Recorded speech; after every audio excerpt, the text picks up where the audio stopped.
गौतम बुद्ध ने 4 आर्य सत्य दिए, 4 नोबल ट्रुथ। आप सबने सुना होगा। पहला सूत्र, सर्वम दुखम। संसार में सभी दुखी हैं, संसार दुखों का घर है। ये पहला नोबल ट्रुथ, 4 आर्य सत्य। दूसरा सूत्र, दुख समुदय है। सारे दुखों का कारण होता है, उसका कारण जानो। संसार दुखों का घर है। दुख समुदय, दुख है क्योंकि उसका कारण है। उसका कारण ढूंढो, उसके कारण में जाओ, कॉज में जाओ। देखते हो ना, हम सब एक दूसरे को अपने अपने दुख बताते हैं। दुख बताने में कितना रस मिलता है, कितना मजा आता है, कितनी सिंपैथी हम गेन करते हैं। बताते हैं पर दुख के कारण में नहीं जाते, उसका रूट कॉज क्या है वहां नहीं जाते। सब एक दूसरे को अपना अपना दुख बताना चाहते हैं पर कारण में कोई नहीं जाता। और हर कोई अपने अपने बारे में सिर्फ खुद ही जानता है, कोई किसी को पूरी तरह नहीं जान सकता। बहुत सारी गलतफहमियां होती है। पति समझता है कि वो अपनी पत्नी को पूरी तरह जानता है, और पत्नी समझती कि वो अपने पति को पूरी तरह जानती है।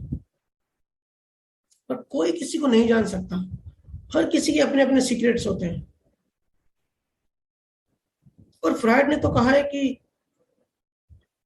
असल में बीमारी में इतना दुख नहीं होता जितना बीमारी के प्रति जो चेतना होती है, बीमारी के प्रति जो डर और घबराहट घबराहट होती है, उससे ज्यादा दुख होता है।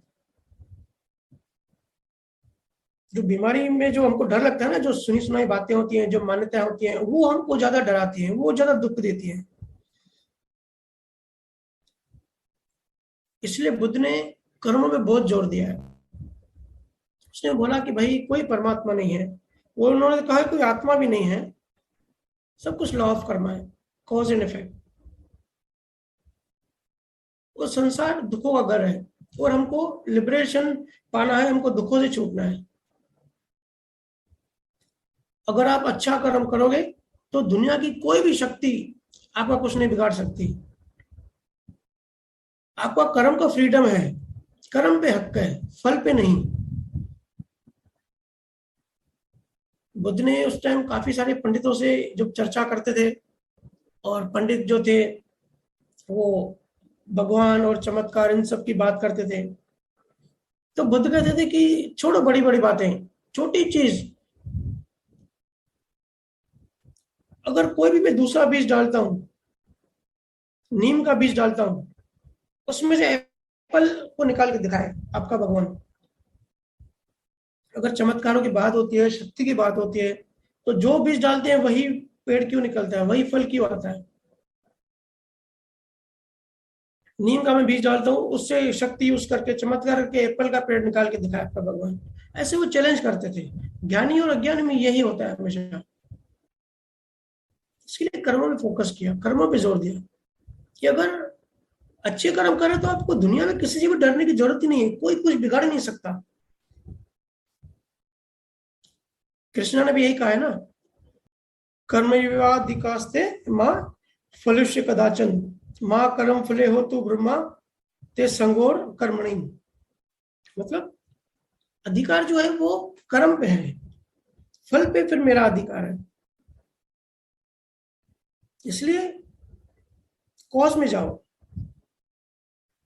और जो फल होता है वो कर्म के हिसाब से ही होता है, कर्म के अकॉर्डिंग ही होता है। कोई भी शक्ति आके उसको चेंज नहीं कर सकती है। और अवेयरनेस, थोड़ा अवेयरनेस को भी समझना है। अवेयरनेस के बिना कर्म जो भी है वो सब पाखंड है। हमने पहले भी चर्चा की है। जैसे पंखा चलता है ना, जैसे फैन चल रहा है समझो, उसकी उसका उसका उसकी अवेयरनेस नहीं है कि मैं चल रहा हूं। या जानवर जो भी कुछ करते हैं वो बेहोशी में है, उनको अवेयरनेस नहीं है। तो अगर कोई भी कर्म बिना अवेयरनेस के कर रहे हैं तो वो पाखंड हो जाता है, किसी काम का नहीं है। अवेयरनेस मतलब ज्ञान। कोई भी कर्म बिना ज्ञान के कर रहे हैं। और अगर भक्ति नहीं होगी तो ज्ञान का अहंकार होगा, और अहंकार पतन करता है। इसलिए ज्ञान, कर्म, भक्ति, ये सब आपस में जुड़े हुए हैं। तीनों साथ साथ बैलेंस में चलते हैं।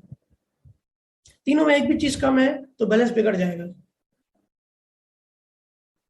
है ना। तो बुद्ध का तीसरा आर्य सत्य है दुख निरोध। दुख निरोध का मतलब है दुखों का अंत। दुखों का अंत संभव है, पॉसिबल है। कैसे पॉसिबल है? अगर लॉ ऑफ कर्मा को अच्छे से समझ लिया, अच्छे से जान लिया, उसको कहा है दुख निरोध। और चौथा सूत्र, आखिरी नोबल ट्रुथ, दुख निरोध मार्ग। इसका मतलब है दुखों के अंत, दुखों का अंत जो पॉसिबल है, जो संभव है, उसका मार्ग क्या है, उसका मार्ग कैसे मिले। तो सतगुरु ज्ञानी पुरुषों से वो मार्ग मिलता है। तो ये law of Karma, law of Karma को अच्छे से समझ लें तो थोड़ा स्पीड से डेवलपमेंट होता है।